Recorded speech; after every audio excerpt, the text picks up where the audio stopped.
بقول لك ايه ياض يا محمد يا هاني.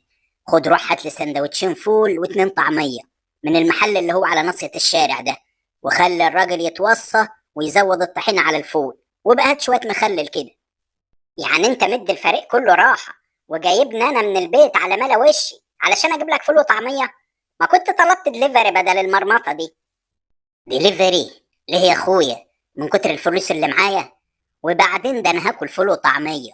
الدليفري ده لما ابقى عايز اجيب شاورما ولا كريب، وبعدين انجزني علشان انا جعان. يا عم خلاص هروح اجيب لك. بس انا عايز افهم حاجه، اشمعنى انا؟ ده حتى انا يعني راجل قديم ومن كباتن الفرقه. وبعدين ما عندك الواد كموش ولا سيحه ولا مروان عثمان العيال الجديده دي بدل قعدتهم على الدكه؟ يا هاني يا ابني، اختياري ليك مش من فراغ.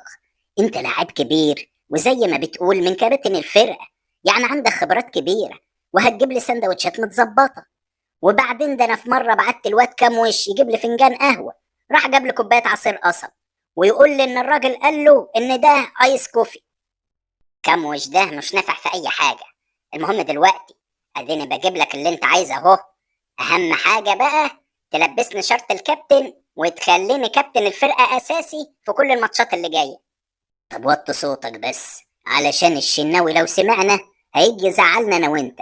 بس محلولة برضو، انا هخلي الواد مصطفى شوبير يلعب اساسي والشناوي يركن على الدكة، وانت بقى يا معلم تبقى الكابتن.